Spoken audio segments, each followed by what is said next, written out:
All right, Montreal now for a Wednesday afternoon. Tom Whalen sitting in for Aaron Rand today. And right now, I'm joined on the phone by Fatma Chouikha, who you may have heard about her over the past couple of weeks on a story on CTV News and here on our air as well. Fatma was underwent a absolutely horrifying incident on the metro a little while ago. And Fatma, I'm not going to get into all the details right now. First of all, thank you for joining us this afternoon. Thank you. And why don't you pick up the story and tell us what happened on February 20th at the Lionel-Gru metro station? So, yes, I was on my usual commute from Montreal West to downtown. Mm-hmm. And I was waiting for the metro. I was using my AirPods and I wasn't fully aware of my surrounding. And suddenly I felt a punch at the back of my head. I turned around and saw a man walking away quickly. So honestly, with the pain, and I was in a moment of shock, but quickly I gathered myself and I went to the police to report what happened. So fortunately, the police was just near. So I had the time and the chance, to report everything. But unfortunately, they couldn't find it the same day. Mm-hmm. So I made a whole complaint about it, and it's under investigation right away. So now, just take us back for a couple of minutes. What exactly, you're standing there minding your own business on the subway platform, and all of a sudden you felt something hit you in the back of the head.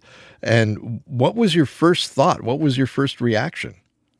Honestly, I was scared, because I don't know how to explain, but I knew, as a person who takes the metro, daily, I knew that, there is I'm sorry to say that, but homeless or unstable people. Mm-hmm.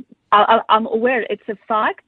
We cannot deny that, unfortunately. I'm sorry to say that in front of everyone, but we can deny that it's a fact. But they are not aggressive to the people, Right. So it was a shock for me. But the thing is that I didn't see even this person. We never had eye contact between each other.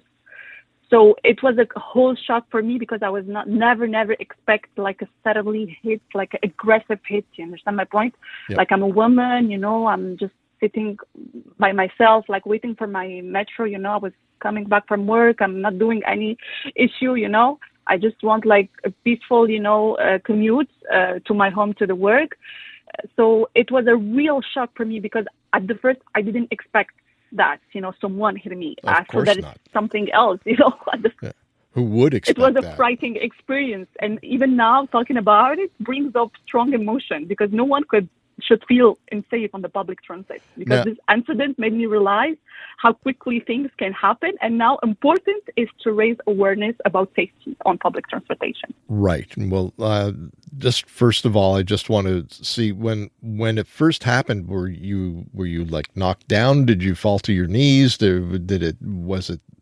How extreme was it? I just went on my knees, but with the shock and the adrenaline, I had the time because I was seeing him from the back, running away. Mm-hmm. And I knew that there was a police because I saw the police passing by, but they was a little bit far away. So I had, with all the strange and the shock, I had to get away because no one, unfortunately, did something. So pay attention. None of the people who were there with you did anything about it. You had to go seek out. You had to go seek out the officers. No one. Unfortunately, that's a little bit disappointing. I know that people are afraid for themselves. I totally understand. But, it was really unsettling, because it showed how quickly someone can act and disappear, at the same time. I know that they couldn't do nothing, but at least come to me, or ask me if I'm okay. No one, they just look back to the person and that's it. They didn't do nothing. I had to do it by myself. I had to run, even with the pain, the shock. So how were the officers when you went and spoke to them about it? How were the Metro police officers? At the first, to be honest, when the incident happened, like I immediately ran away like to them because they had another situation at the same time. So I ran away to the police officer, and he like there is a two people from the STM who were agents who worked there as well. So they told me, "We're sorry about that, but just please give me 1 second. We're gonna take care of everything," because they had another incident. So everything was fixed up, and I was like just screaming, like, "Could you please like believe in my story? Like the guy is gonna run away." Wow. It was really shocking. Oh my God. I just can't believe that. I appreciated because they were there and took my report seriously. Okay. Most important question I think now is how are you doing now? Are you okay? To be honest, like with the shock, and especially that I'm a woman and I'm living alone, to be honest, it creates me a big trauma. I couldn't even sleep. Like there's few days that I couldn't sleep, or I wake up in the middle of the night making like nightmares. It was really, really frustrating for me. I'm feeling grateful that it was not like something like he didn't hit me with something, some sort of object or weapon or something. Exactly. I'm feeling grateful for that. Now, you posted about this on social media. I'm guessing you didn't come to that decision very easily. You probably thought about it before you actually posted about it on social media. What was the thought process there? To be honest, it was not easy decision. I saw a lot about sharing, it publicly because it's a personal and scary experience. But I realized that by sharing my story, I could raise, awareness about safety on public transit and let others know they're not alone. Makes sense. I wanted to speak up not just for myself, but for everyone who might feel unsafe or scared. And was that how your post was received by people commenting on it and that sort of thing?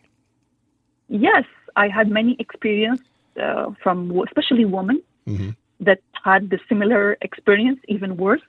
And how come nothing changed since then? Have you been back into a metro station since? Today. I decided to come back. And how did it go? It must have been a bit nerve-wracking. Honestly, yes. Today, I make a big decision to myself. I say, look, it is what it is. This is the life. You have to take the metro transportation. It's not going to be impossible. It was a hard decision for me because, mentally I'm still not able to accept that someone, can randomly get through to you and, punch you in your head. But at least I shared my experience. Now I'm feeling a little bit better. Wow. So I don't know if it's going to help me a lot because at each time when I get through the metro or even walking, I'm getting scared automatically. I don't know if it's the process or I really don't know. Well, let's hope that dissipates over time and you have no more bad experiences like the one you had back in February. Fatma, thank you so much for joining us this afternoon. I really appreciate it, and I wish you a continued journey of recovery. That everything works out well for you. Thank you again.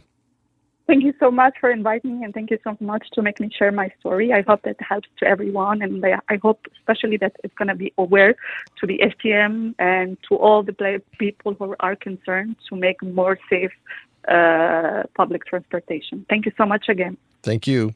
Thank you. Have a good day. Introducing Bryan Adams Radio on iHeartRadio. Hosted by Bryan Adams himself. Join me for an insider look on a wild ride through 40 years of global rock and roll. Bryan Adams Radio. Now available on the free iHeartRadio app.